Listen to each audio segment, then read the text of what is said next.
Gostaria de fazer dar uma pequena tarefa. Então, para a próxima hora, vou pedir que você vai estar amanhã? Sim. Sim? Vou embora amanhã. Vai embora amanhã, Depois do culto. Então, você pode começar, então, irmã, de fazer antes que você vá embora, então, aproveitando, fazer um pequeno resumo dessa hora, amanhã de manhã. Do que você fez até agora. Exatamente, o que eu vou apresentar nessa hora, máximo 5 minutos, somente resumir as ideias básicas para lembrar, ok? Ok. E assim gostaria de fazer para cada hora, se lembrando então que fizemos a última hora, acho que não foi nada complicado. Começamos com a história de Moisés e vimos que na história de Moisés temos um incidente que talvez não relacionaríamos com o assunto da metodologia. Mas no incidente da sarça, estudamos, compreendemos que o que aconteceu nessa história, Moisés procurando compreender a glória de Deus, esse incidente onde ele não pode entrar lá porque ele estava entrando na Terra Sagrada, Santa, isso simboliza o processo de nós procurar compreender a Bíblia, procurar compreender a verdade, procurar interpretar a profecia. E nesse momento, você não pode compreender se o evangelho que você tem levado consigo, simbolizado pelos sapatos, se esse evangelho não é um evangelho puro. Moisés tinha um evangelho falso, e dessa maneira ele tem que deixar esse evangelho falso, errado lá, e sem sapatos, ouvir o que o Senhor estava dizendo para ele. Ok? Então, esse processo aqui é um processo que acontece sempre no início da linha de reforma. Porque o povo está na escuridão e não pode compreender a verdade. Porque ele está na escuridão, ele não compreende a mensagem, nem a história, nem a profecia para seu tempo. E justamente por isso o Senhor no início, tem que começar a ensinar uma nova metodologia. Isso é algo que vamos ver e também já sabemos em parte, que isso que aconteceu no nosso movimento, aconteceu no movimento dos mileristas, aconteceu aqui na história de Moisés, e agora gostaria de ver como isso funciona na história de Cristo.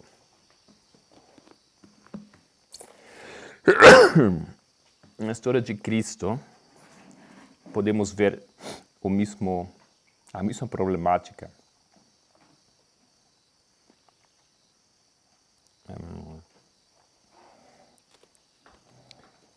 Evangelismo, página 56.4.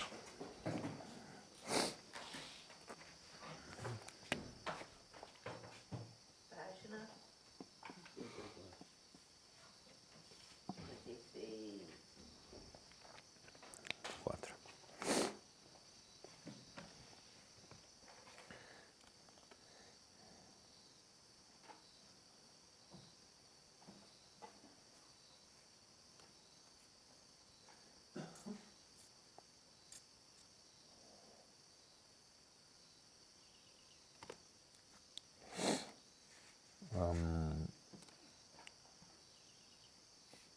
Vamos ver isso aqui.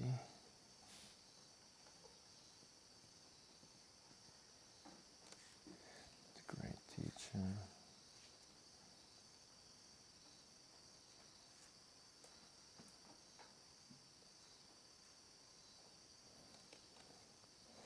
Deixa eu ver, devo verificar, estou seguro.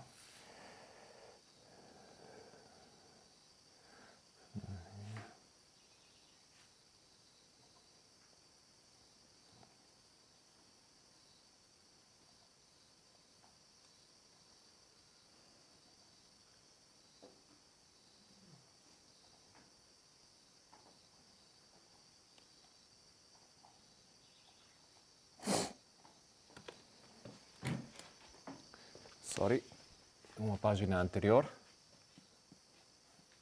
55.4. Os ensinos de Cristo eram a própria simplicidade. Ensinava como tendo autoridade. Os judeus aguardavam o primeiro advento de Cristo e afirmavam que deveria ser com todas as ostentações de glória que deverão acompanhar sua volta. O grande mestre proclamou a verdade aos homens, muitos dos quais não podiam ser educados nas escolas dos rabis, nem na filosofia grega. Jesus exprimia a verdade de maneira simples, direta, dando força vital e ênfase a tudo quanto dizia. Ok, então Jesus, ele ensina com um estilo específico, e esse estilo, as suas instruções vão dirigidas especificamente a uma classe do povo. O grande mestre proclamou a verdade aos homens, muitos dos quais não podiam. Desculpa.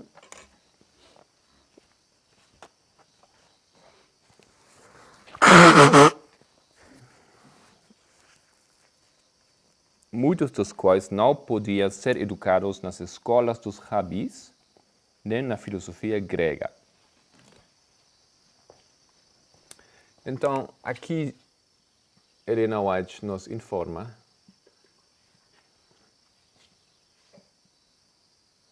que tinha duas influências no tempo de Jesus que impactavam a sociedade dos judeus.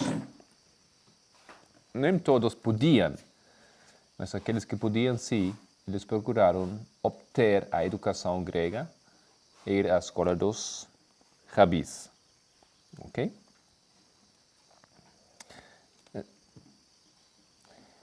Um texto de Haskell, a história do vidente de Patmos. Em inglês, página 189.2. Ele fala assim.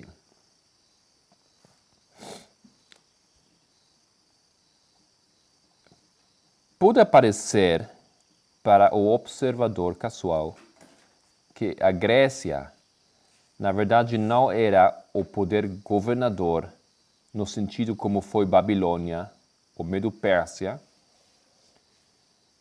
quando foram esses outros poderes. Deixa-nos ver.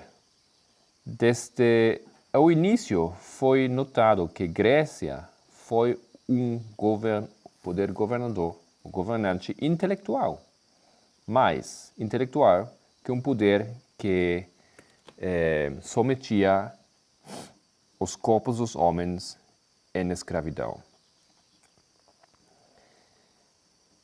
A religião grega, com seus mistérios, foi aceitada na Síria e na Ásia Menor. Os jogos gregos foram celebrados nas províncias do leste, mas a educação grega recebeu uma posição primária aún antes da religião, da sua religião.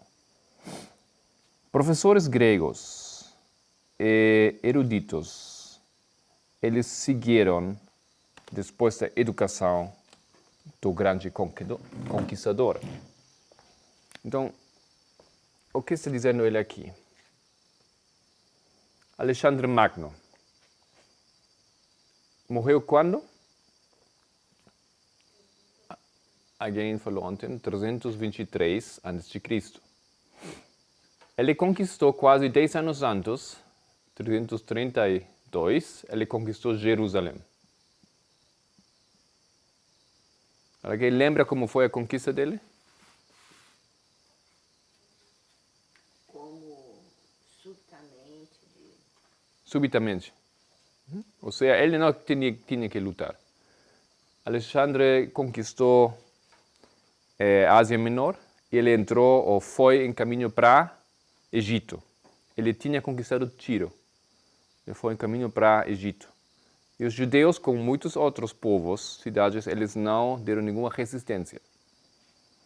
E o Flávio Joséfos, ele fala que quando Alexandre Magno chegou para Jerusalém, os rabinos, eles mostraram para ele um capítulo no livro da Bíblia. Qual capítulo? De que livro? Daniel, capítulo 8. Por que eles mostraram em Daniel capítulo 8? Porque fala de quê? Do grande rei da Grécia, da terra de Javã, que conquistarão. Não, vocês conhecem tudo isso. Então, eles mostraram isso para Alexandre. E por isso ele não fez nada contra os judeus. Ele deixou eles em liberdade, mas ele conquistou. Ok? Ele viu que eles tinham nas suas escrituras uma profecia acerca dele mesmo. Então ele achou isso muito, muito interessante, muito bom. Ele deixou aquele povo. Mas, depois dessa conquista, o que Alexandre fez, o impacto do Alexandre na história da humanidade é tão grande que historiadores acreditam que vocês falam português, eu falo alemão, ou espanhol, somente por Alexandre. Na verdade, se ele não tinha conquistado tudo o que ele conquistou, nós hoje em dia estaríamos debaixo da cultura de outros impérios. Seria muito mais provável que os persas, ou a cultura desses países, nos tinha influenciado e impactado que a cultura grega. Ok? O que eu quero dizer, o desenvolvimento de nossas culturas foi basicamente possível porque Alexandre Magno restringiu as culturas do Oriente. O que ele deixou após a sua morte foi uma coisa que chamamos helenismo.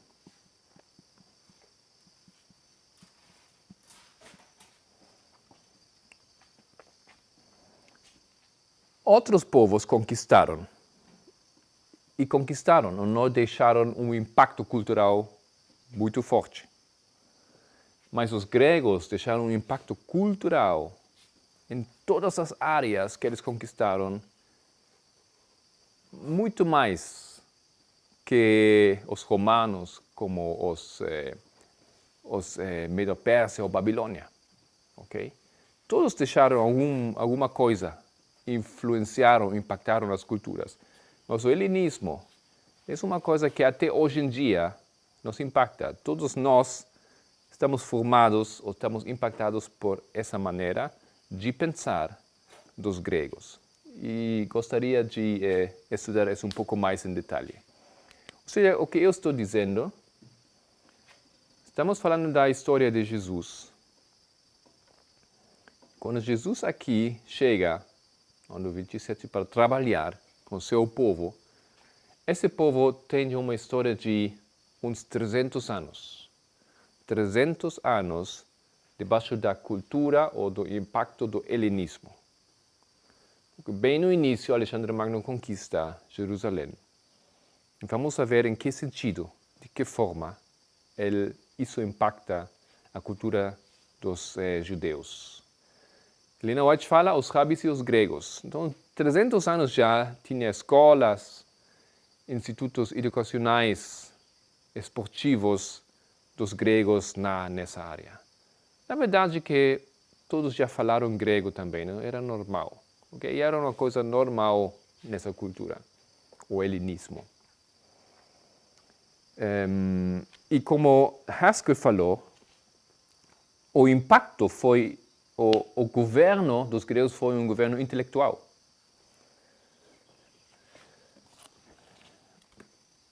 Ok.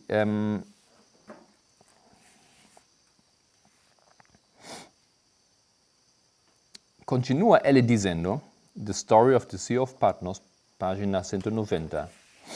Uma vez Israel, milagrosamente, foi liberado da escravidão física no Egito. Eles foram amonestados de não ir ao Egito em procura de proteção nos dias de Nabucodonosor, no sítio de Jerusalém. Desculpe, não entendi essa fala. Eles não deveriam fugir ao Egito, não? Porque quando Nabucodonosor chegou, eles queriam fugir e pedir ajuda em Egito. Não deveriam, porque Deus liberou eles do Egito.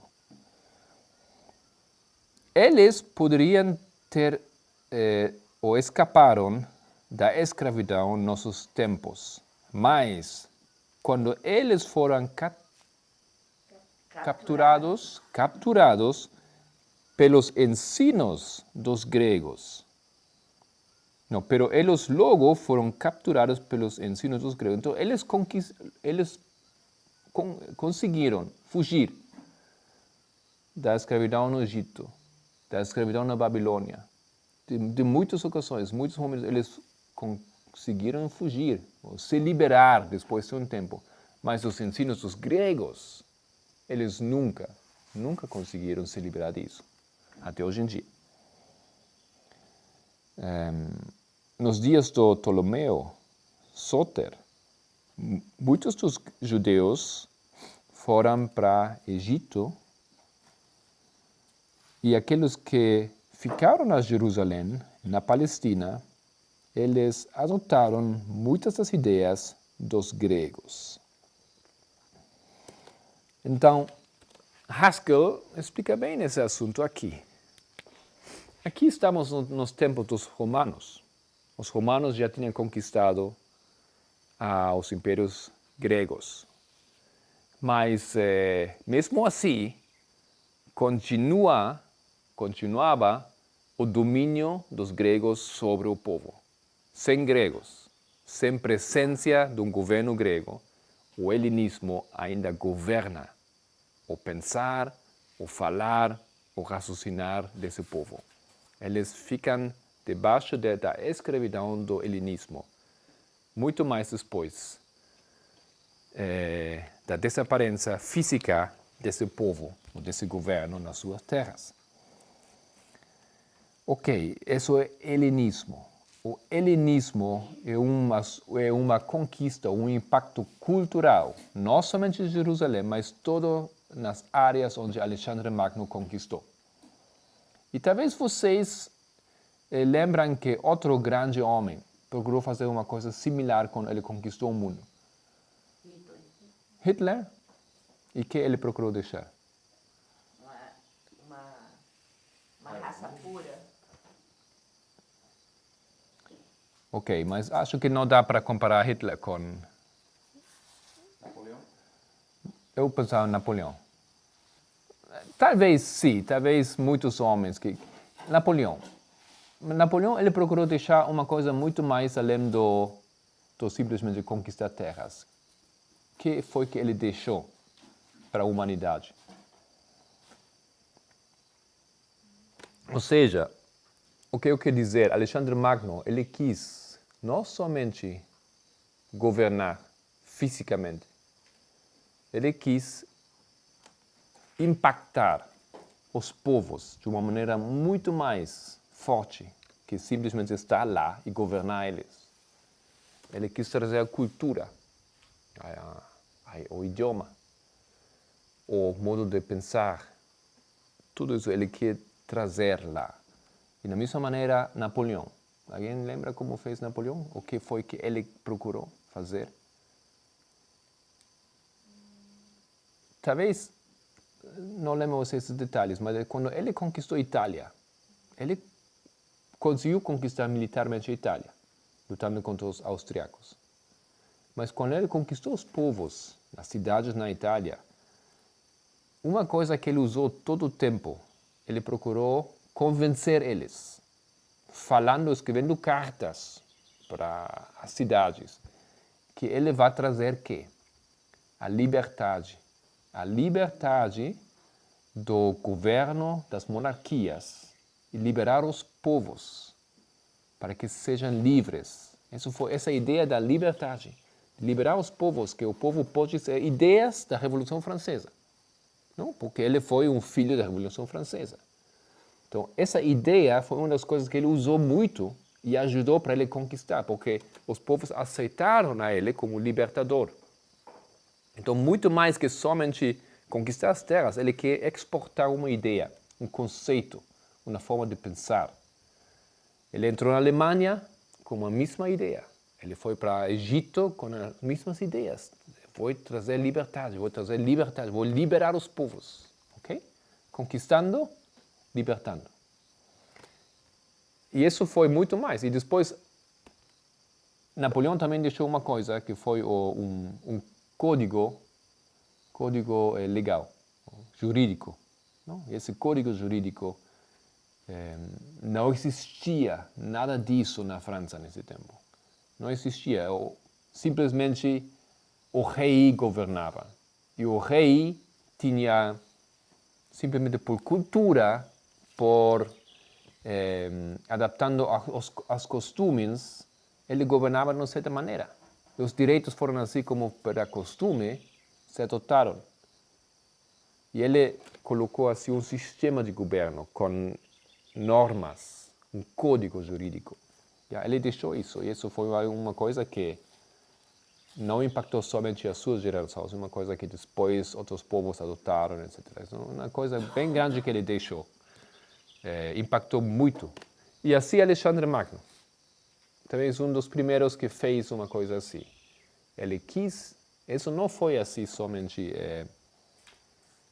por azar, acidentalmente. Ele foi planejado por ele. Ele quis deixar isso, o helenismo. Vamos ler um pouco mais sobre o que é o helenismo.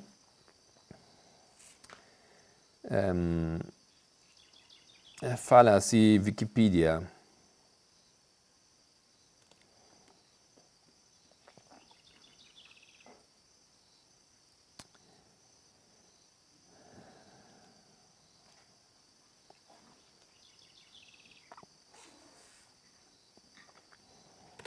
Na vida dos judeus, na Judeia e também na diáspora, o que é a diáspora? O espalhamento do povo, a fuga do povo, A fuga do povo. por causa da perseguição. A fuga do povo é a diáspora? A fuga do povo é a fuga do povo. Tem que ver com a fuga do povo, mas o que é a diáspora? A saída? Só a saída não é a diáspora.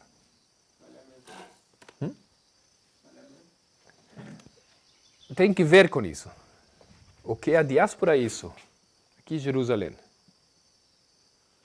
Eles têm que fugir. E quando os judeus formam aqui uma nova sociedade, isso aqui são chamados a diáspora dos judeus. Grupos ou comunidades judeias no exterior, outras partes do mundo, por causa da huida ou por causa da fuga. Okay? A fuga em si não é a diáspora, mas quando aqueles povos que fugam e formam lá novamente colônias, por exemplo, os cubanos na Miami, não? Nos Estados Unidos, isso é uma diáspora de cubanos lá. E pode ser por fuga ou pode ser por outros motivos, simplesmente por melhorar circunstâncias financeiras, etc. Não, isso é a diáspora. Então aqui os judeus fizeram uma diáspora no Egito e outros lugares do mundo, muitos lugares do mundo têm diáspora. Mas como vocês já falaram bem, por causa basicamente da fuga, da conquista. Ok. Na vida dos judeus em Judeia e também na diáspora, foi influenciado por la cultura e o idioma do helenismo. Os gregos viram a cultura dos judeus favorável e ao revés também. O helenismo recebeu seguidores entre os judeus. Mas, quando o helenismo... não, vou saltar isso aqui. A adaptação da cultura helenística não precisava compromisso da parte dos judeus ou dos seus princípios ou preceptos e da consciência. É o que fala a Wikipedia. Então, isso vai ser uma parte interessante aqui de entender. O que eles acharam, e acho que a Wikipedia fala assim também, quando um judeu aqui aceita o helenismo, ele achava que ele poderia continuar com a sua religião. Sou judeu, vou ficar judeu, mas vou aceitar coisas dos gregos. Ok? O idioma não impacta a minha religião. O esporte, uma das coisas importantes.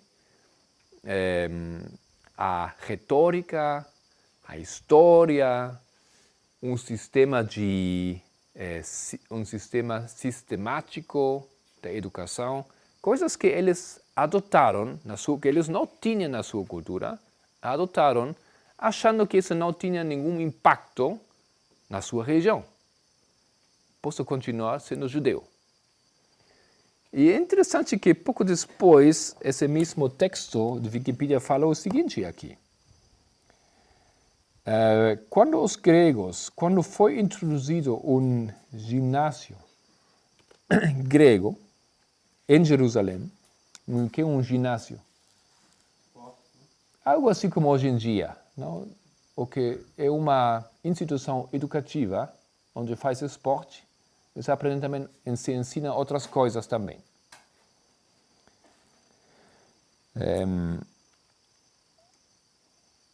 O sumo sacerdote dos judeus, ele abriu aquele ginásio.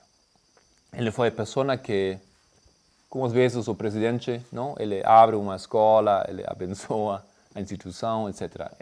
Isso foi assim. Então, os judeus mesmos não acharam isso uma coisa estranha. Eles abriram os ginásios. O sumo sacerdote vem, abriu para o povo, para que seja para o bem do povo. Outros sacerdotes, prontamente, eles participaram dos jogos de wrestling. O que é isso? Aquela luta de... Luta livre? É uma luta... Não, luta romano-grega. É isso que você... Greco-romana. Ok? Sacerdotes participaram da luta greco-romana. E eles não acharam que essas atividades, de alguma forma, undermine ou...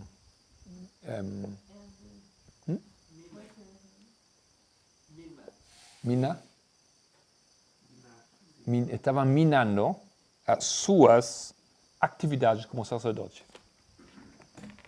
Então, se você imagina, um sacerdote abre uma escola, um ginásio. Ele achou que tudo bem. Mas talvez nós sabemos o que estava dentro dessa escola foram uma das coisas que estavam sempre presentes em cada ginásio eram os deuses dos gregos. E os jogos e o esporte foi sempre feito em honor, ou lembrando aos deuses dos gregos. O ganhador, por exemplo, ele recebeu uma coroa, lembrando Apolo, uma coisa assim. Ele deu os saludos para Apolo. Tem que fazer essas coisas, foram parte dessa instituição, mas eles acharam que é uma coisa cultural que não tem nada a ver com sua religião. Olha, quando aqui fala que alguns sacerdotes participaram dos esportes da luta greco-romana, então não é muito difícil se imaginar o que significa isso nesse tempo. Hoje em dia, temos roupa esportiva. Não? E vocês, não sei se viram nos Jogos Olímpicos, sempre tem luta grego-romana. O que é a vestidura desses homens, basicamente, que fazem esse esporte? Não, tem que ser uma roupa muito apertada. Por quê? Para na luta ninguém pode se agarrar aqui na roupa de outro. Então tem uma roupa assim... Quase desnudo. Hã? Quase desnudo, mas naquele tempo que usaram. Acho que era sem roupa. O que você falou. Mas você tem que tirar a palavra quase.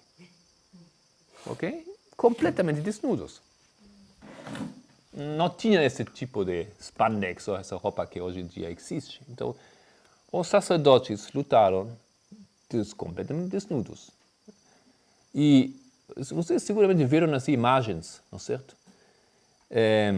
Os gregos lutando, essa situação de eles lutar desnudos, para eles tinha mais uma componente sensual.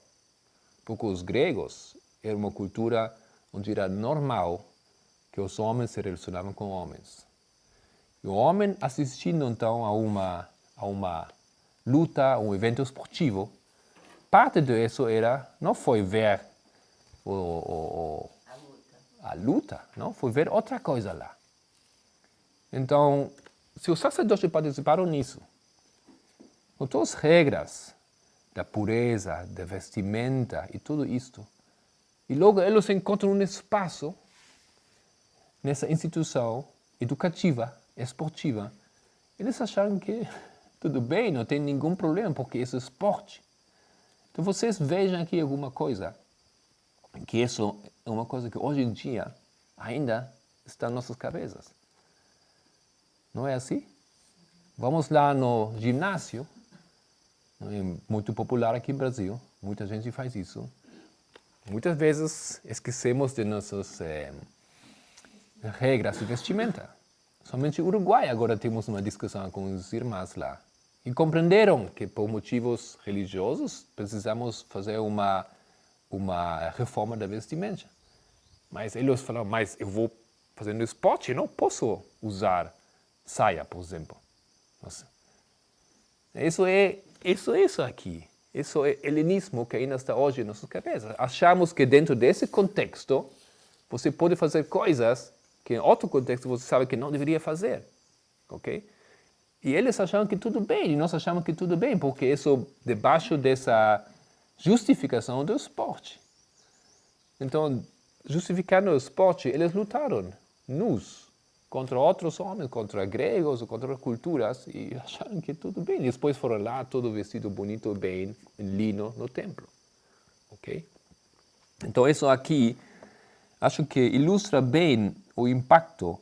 E quando aqui fala que não foi impactado um com o outro, ou um não influenciava o outro, ou não prejudicava o outro, não é assim.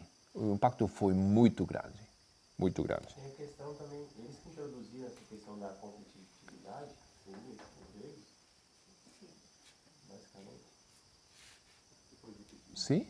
Eles Não, para o microfone, não. A pergunta é se a competitividade, se isso eles também introduziram. Eu não sei, não conheço a história do esporte e essas coisas, mas sim, acho que sim, eles introduziram, eles trazeram pelo menos para lá, não?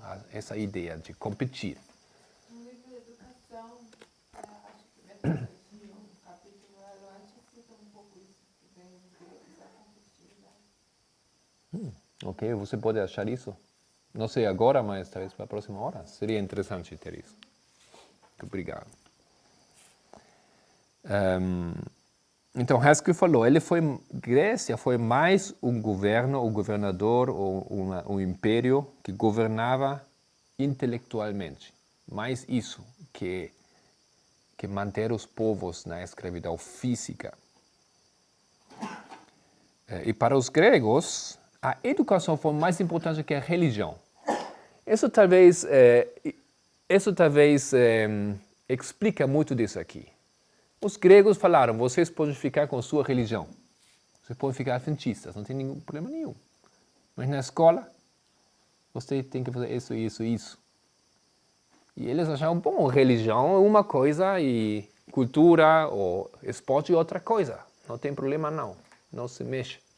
Okay? Essa ideia aqui impactou o povo. E quanto tempo? Estamos falando de 300 anos. 300 anos, uma cultura, um governo presente no seu país. É impossível fugir do impacto disso. Os rabis estavam bem conscientes. Eles sabiam, eles não queriam muitas coisas. Mas depois de 300 anos, okay, geração após geração, eles se foram impactados muito profundamente. Ok. Quero ler alguns detalhes aqui, somente algumas informações para ter uma ideia mais profunda. Por quê? Poderíamos fazer todo esse estudo bem breve, porque sabemos que Cristo enfrentou essa situação. Isso foi o que Cristo viu nesse tempo. Mas eu gosto que entendemos um pouco mais o que significa tudo isso, o que significa o helenismo. Parte da nossa educação simplesmente. Por quê? Porque nos impacta a nós de uma maneira muito profunda ainda.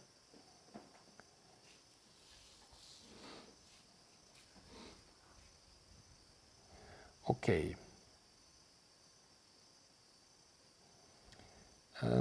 Vou ler de vários livros aqui acerca desse tema. Vocês podem ter, se quiserem, esse documento, lógico, somente que está em inglês, mas vão ter todas as referências aqui.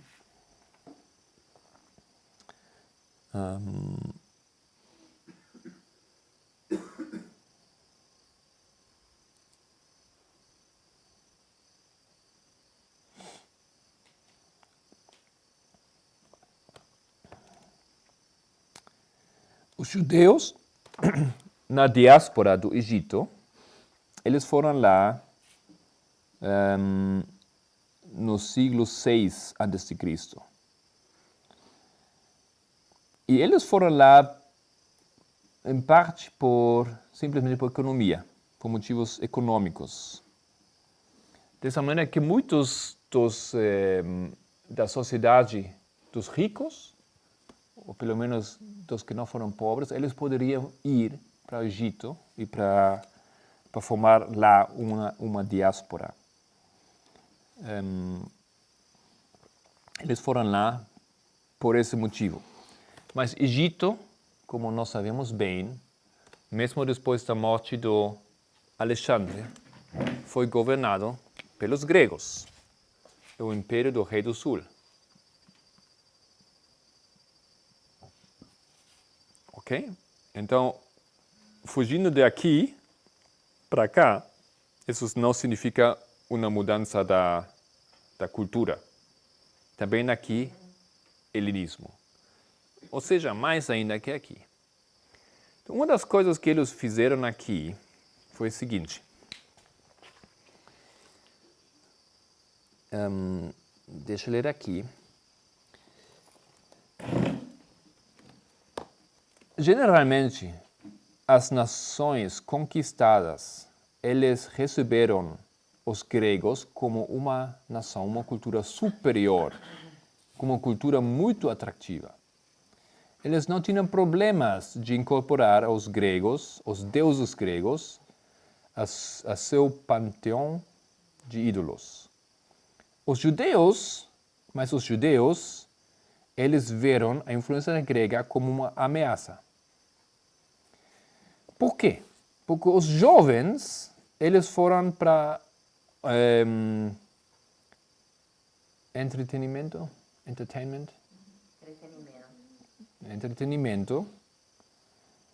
onde os atletas competiram nus. Não, para os jovens, claro, os jovens sempre os primeiros que vão ver essas coisas novas e gostaram. Não? Alguns judeus procuraram de desfazer a circuncisão de maneira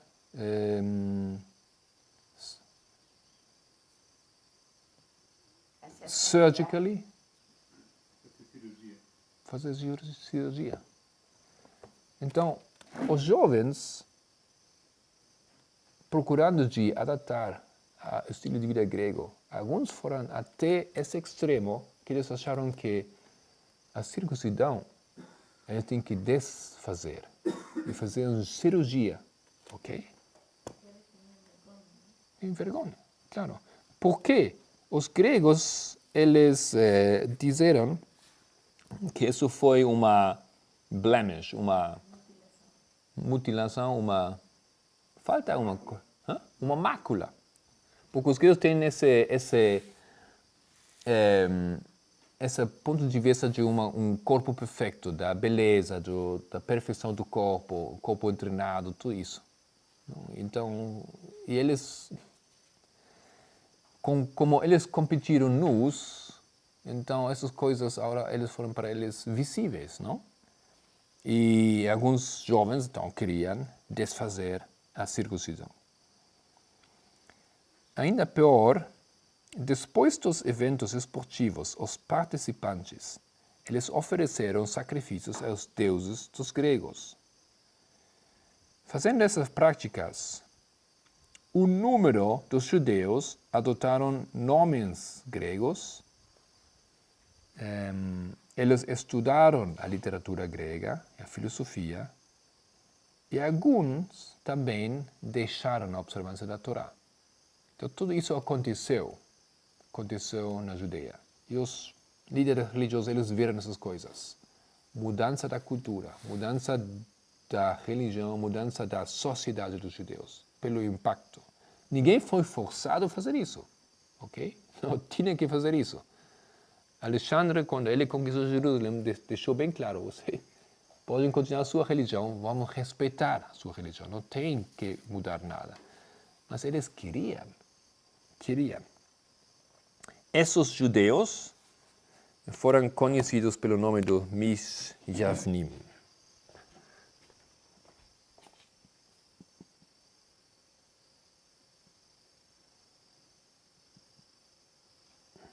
Ou helenistas. E eles olharam a seus irmãos. Esse é o título que deram para aqueles judeus que adotaram esse estilo de vida dos gregos. E essas pessoas aqui olharam a seus compatriotas assim despectivamente, não? Como vocês um pouco velho, não? Na cultura de vocês. Eles adotaram uma cultura moderna, ok? Acho que é a mesma coisa hoje em dia, não? Absolutamente a mesma coisa hoje em dia. Cada jovem adventista basicamente está lutando com esse problema aqui.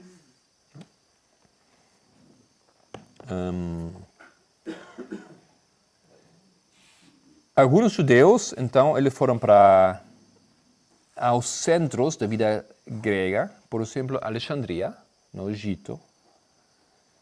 E os judeus, porque tinha muitos judeus lá, assim como tem muitos latinos em Florida, por exemplo, o impacto deles foi forte e grande. Mas eles, ao mesmo tempo, assimilaram a cultura desse lugar. Então, uma das coisas que fizeram aqui, eles construíram um templo. Templo do Chonion. Os judeus construíram um templo aqui.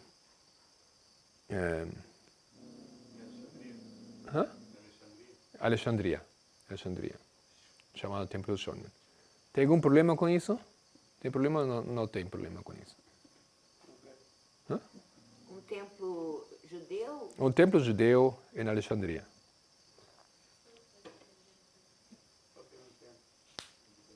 Não? O povo de Deus somente deveria ter um templo. Não existe a possibilidade de ter outros templos. O templo é cêntrico na religião judeia. Tem um sumo sacerdote que pode fazer certas coisas. Aqui, quem vai fazer isso que o sumo sacerdote tem que fazer? Tem que ter outro sumo sacerdote? Como funciona tudo isso? Então, eles fizeram isso aqui e eles acharam isso bem, tranquilo, mas eles começaram a quebrar as mesmas regras da sua religião. Eles lá fizeram sacrifícios a Deus, etc. E esse templo ficou lá centos de anos. Não foi uma coisa assim breve. Centos de anos eles tinham esse templo no Egito. Então, o que aconteceu lá na Jerusalém e outros lugares pelo impacto dos gregos foi o seguinte. Vamos resumir um pouco aqui. Na cidade, afora, você tinha filósofos que simplesmente falaram filosofia, instruíram o povo.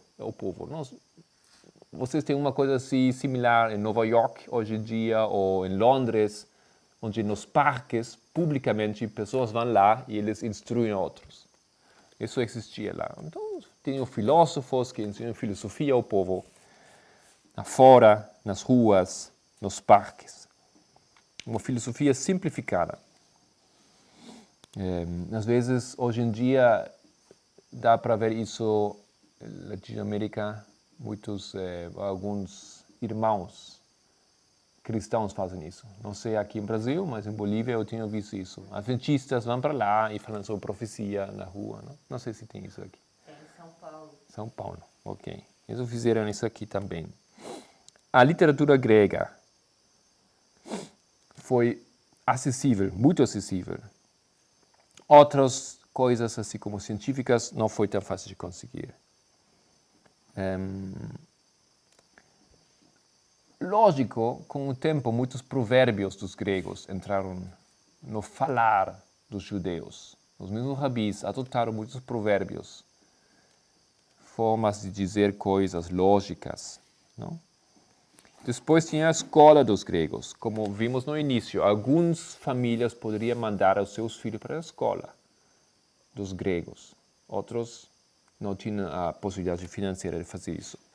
Nas escolas, eles, lógico, aprenderam a literatura grega, Homero, Eurípides e outros. Eles leram, aprenderam a escrever em grego, eles aprenderam aritmética e retórica. Esses foram os ensinos da escola. Retórica, aritmética, literatura grega.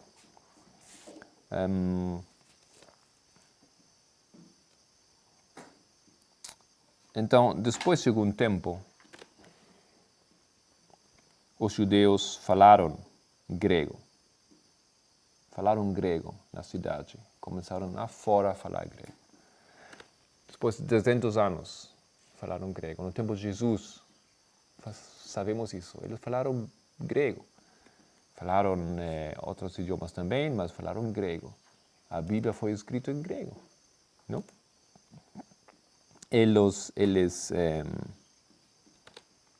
Ok.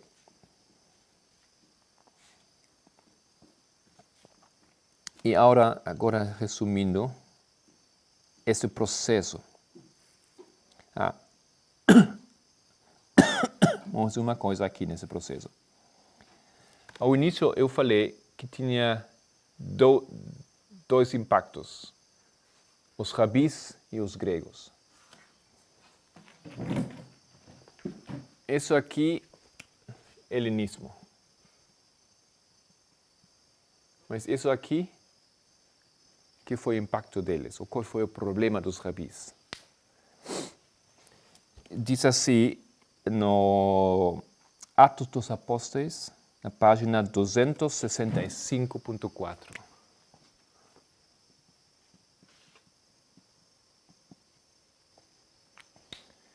Vou ler esse texto.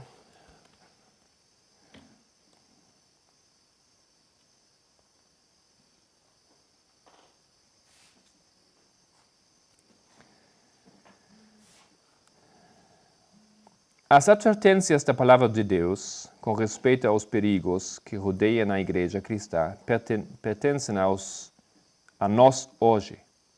Como nos dias dos apóstolos, os homens procuravam destruir a fé nas Escrituras pelas tradições e filosofias,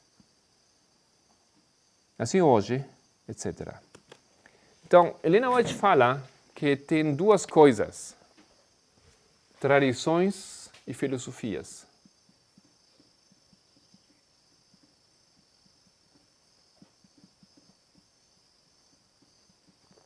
Eu estou dizendo que essas são essas coisas aqui. Quando ele fala das tradições, eu acho que ele fala sobre as tradições do mesmo povo, tradições dos judeus.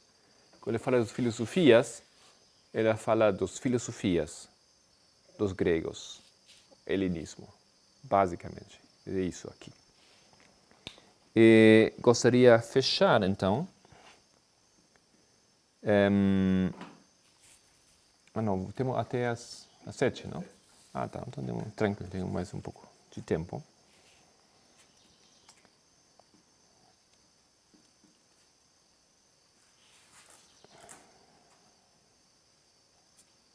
Vou ler mais um pouco aqui esse texto, então. Procuravam destruir a fé nas escrituras pelas tradições e filosofias.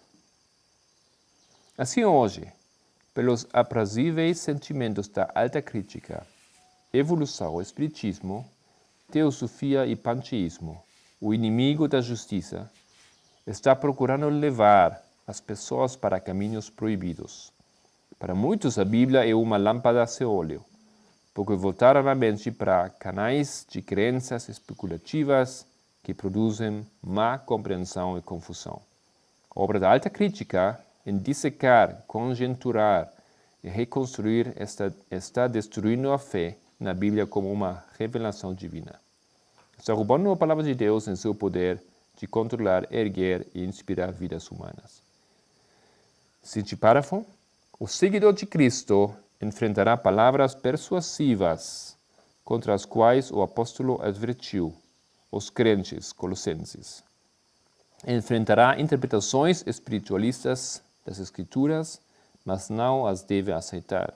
Sua voz deve ser ouvida na clara afirmação das verdades eternas das Escrituras. Conservando os olhos fixos em Cristo, deve avançar com firmeza no caminho estabelecido, rejeitando todas as ideias que não estejam em harmonia com os seus ensinos. A verdade divina deve ser o objeto da sua contemplação e meditação. Deve considerar a Bíblia como a voz de Deus e Ele falando diretamente. Acham assim a sabedoria que é divina. Então, tem aqui essas duas coisas que impactaram e que foram um problema. Um problema hoje em dia, como naquele tempo, para os judeus. Mas agora temos falado sobre esse segundo impacto, sobre o que é o helenismo. Então, falta ver um pouco mais em detalhe o que é a tradição do povo de Deus. E eu compreendo que a tradição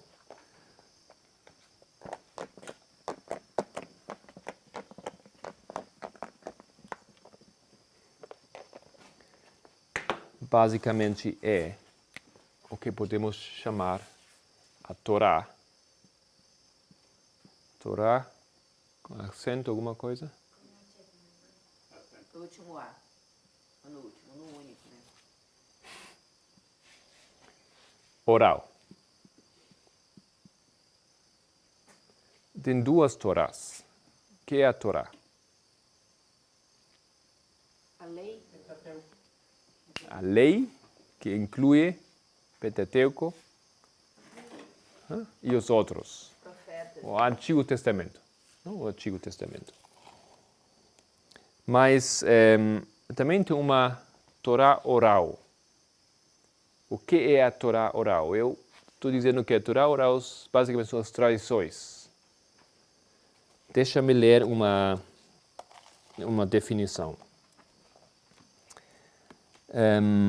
A Torá oral representa leis, estatutos e interpretações jurídicas que não foram gravados nos 5 livros de Moisés, a Torá escrita. Então, tem a Torá escrita e tem aquela Torá oral. Mas eles sim foram aceitados pelos judeus ortodoxos como prescriptive, isso, prescritos e co-given, dados simultaneamente, ao mesmo tempo. Então Deus, segundo eles, deu a Torá para Moisés, ele também deu a Torá oral, que tinha impacto como leis, como estatutos e interpretações jurídicas. Isso é muita coisa.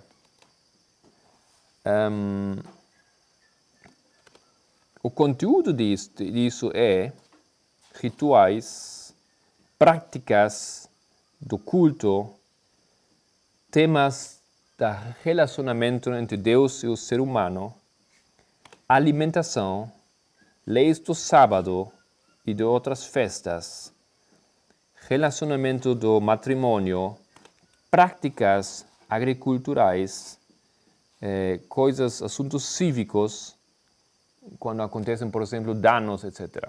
Então, todas essas áreas, são muitas áreas da vida, basicamente todos os aspectos da vida de uma cultura, de uma sociedade.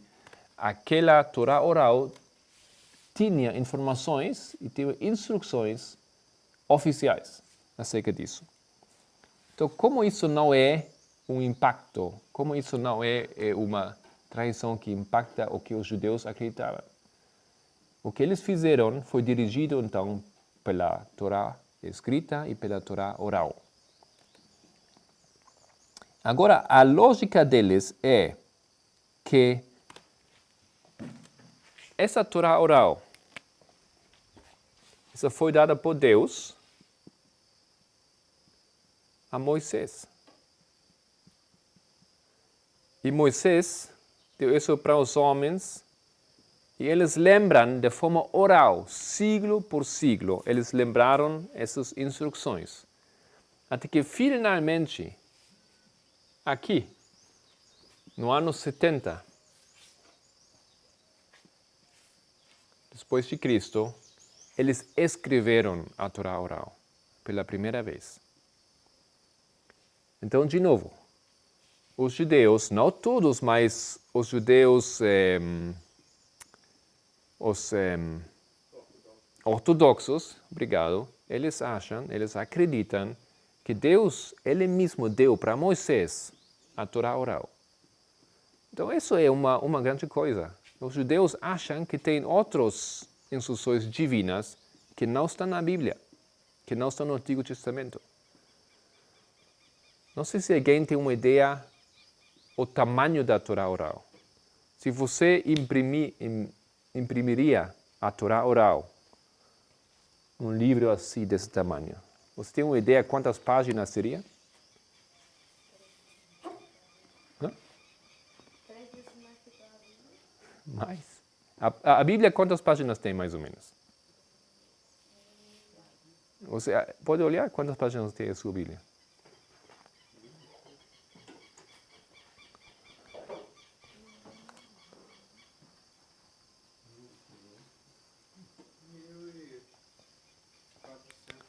Mil 1.400, ok? A Torá oral seria 6.200 páginas. Isso, 6 vezes mais, ou 5 vezes mais que a Bíblia, mais ou menos. Porque a gente está contando como o Novo Testamento também, né? Ao invés de ser só o Antigo. Exatamente, só o Antigo Testamento. Exato, obrigado. Não? Isso é 6 vezes, ou 7 vezes, é muito grande a Torá oral. E tudo isso, segundo a crença deles, eles lembraram somente de forma oral. Eles passaram informação de uma geração a outra, desde Moisés. É difícil aqui de imaginar. Ok?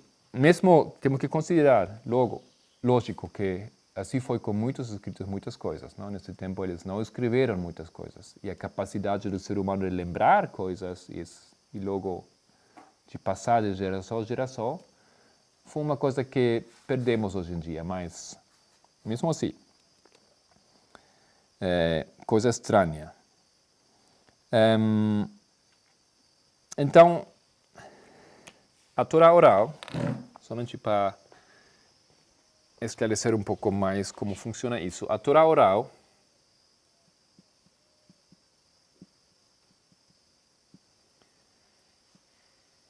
consiste de duas partes. Uma é a Mishnah,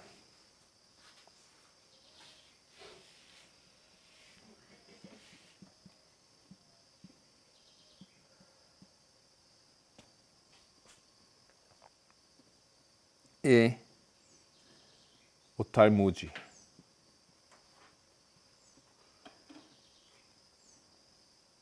Não, sorry.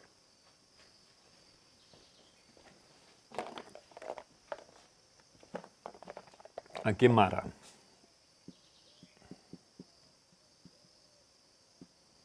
E esses dois juntos e o Talmud. Ok?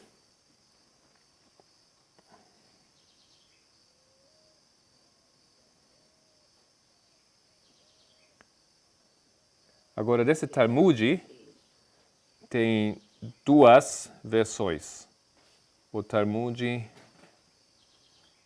babilônico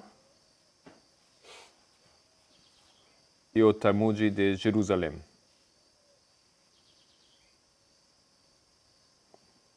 Esse é mais importante que o outro. Esse de babilônico. Não tem diretamente nada a ver com Babilônia, porque nesse tempo aqui, e depois, quando eles fizeram isso, estamos falando, isso aqui começa o processo, mas isso foi escrito aqui nos anos 200, 300 depois de Cristo. Nesse tempo não existia Babilônia, mas aquela área onde eles fizeram essa obra, para os judeus era Babilônia. Okay? Mesmo que não existia a cidade de Babilônia. Então, eles se referem a esse tempo, a essa área onde foi resumido, foi escrito o Talmud, como o Talmud babilônico, que é o mais importante. Ok? Agora, isto aqui é válido para a maioria dos judeus religiosos. Mas não todos os judeus, não todos os religiosos aceitam isso aqui. Alguns não acreditam que foi dado a Moisés. Alguns grupos mais pequenos entre os judeus. E alguns não aceitam de nenhuma forma a Torá oral. E um dos grupos dentro dos judeus que não aceitam isso aqui foram os caraítas. Eles não aceitam isso, eles falam não, nada disso é aqui, é válido, só usamos a Torá escrita, ok? Então, no tempo de Jesus, eles tinham a Torá oral, lógica, somente que não foi escrita ainda, foi mesmo oral. Então, quando Jesus chega aqui, no seu tempo, acho que temos agora uma boa ideia. Que quando ele chega e começa o movimento da reforma, tem ano 31, essa fase aqui, lógico que tem uma escuridão incrível no seu povo. Incrível.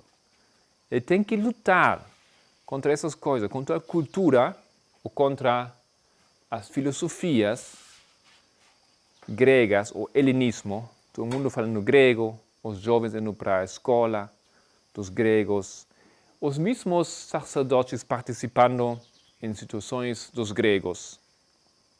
E tem incidentes assim que quando os judeus foram convidados, onde está o mapa aqui, em Alexandria, Ptolomeu o segundo de traduzir a Bíblia, o Antigo Testamento, ao grego. Como chama-se a tradução ao grego do Antigo Testamento? Não, Vulgata é latim. A Septuaginta. A Septuaginta, quando eles fizeram isso, Ptolomeu convidou eruditos judeus para traduzir a Bíblia. Então, aqueles rabis chegando a Alexandria, eles participaram das coisas culturais. Não? Se você convida umas pessoas para o seu país, você mostra para eles os teatros, os jogos, e eles foram lá e participaram disso. Hoje em dia, nós sabemos que nem podemos ir no cine, não podemos assistir certas coisas. E nesse tempo, o mesmo assunto, os rabis não deveriam, mas eles participaram nos jogos. E nos jogos, e nos teatros, você tem sempre isso que eles adoraram os deuses. Eles estavam lá e participando disso. Não aceitando, mas vendo que isso é mas participando dessa forma. Então, quando Jesus confronta na sua geração esse problema, tem muita coisa aqui contra a qual ele tinha que lutar. E acho que isso é justamente o que procuramos de mostrar com Moisés. Talvez mais difícil ainda, mas aqui ele tinha que lutar. Igual como Deus tinha que lutar com Moisés. Moisés tinha ideias, tradições erradas de como vai ser a conquista, a liberação do povo. E também ele estava impactado por algumas coisas na corte do Egito. Mesmo que ele lutou muito contra isso. Ele resistiu muito o impacto da corte no Egito. Alguma coisa assim impactou ele. E aqui, mais ainda, depois de 200 anos, o povo estava debaixo dessas duas coisas e Jesus lutando contra isso. Então, quando Jesus chega aqui e ele introduz uma nova metodologia, a resistência dos judeus é forte. Alguns resistem ele por o helenismo. Os rabis acham que não aceitaram o helenismo, mas eles resistem ele com isso aqui. Eles têm as suas razões, eles não podem aceitar. Ok? E por esse motivo, a primeira cita que lemos, Jesus dirige-se àqueles que não tinham muito impacto, nem disso, nem de helenismo. E os jovens que trabalham com ele, os homens que trabalham com ele, os apóstolos, homens simples, não tinham possibilidade de ser educados nessas instituições.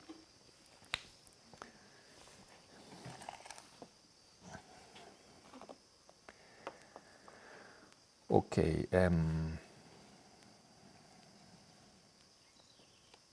Somente para encerrar, os judeus tinham a Torá oral e não precisaram escrever a Torá, ou não existia um motivo para escrever aquelas tradições, até o ano 70. Porque lá o povo foi quebrado e lá tudo foi destruído e o centro da tradição desapareceu. O templo desapareceu. Se espalharam. E para não esquecer as suas tradições, eles escrevem. E tem mais uma coisa interessante para fechar aqui essa hora.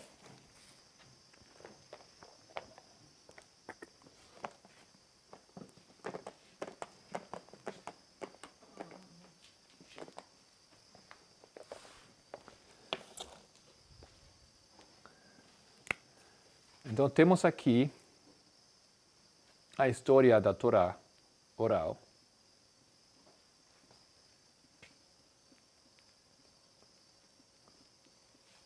Nesse momento já não é oral, mas continua até hoje em dia, lógico. Desses tempos de Moisés. Não não sei dizer que realmente nesses tempos já eles divulgaram alguma Torá oral. Acho que não existe nenhuma evidência que no tempo de Moisés alguns acharam que tem outros textos, não? Isso foi uma coisa que apareceu muito mais depois. Mas eles mesmos, isso foi uma tradição acreditar que apareceu no tempo de Moisés, aquela Torá. E aqui, desse tempo, o helenismo, Alexandre deixou o helenismo. Mas ele deixou o helenismo. O helenismo impactou a história do mundo, em Jerusalém e outras áreas também, até um momento específico, quando aparece a cristiandade. Os cristianos, desaparece o helenismo. Na história, se você ler sobre o helenismo é uma fase. Uma fase desde Alexandre até o cristianismo. Depois desaparece.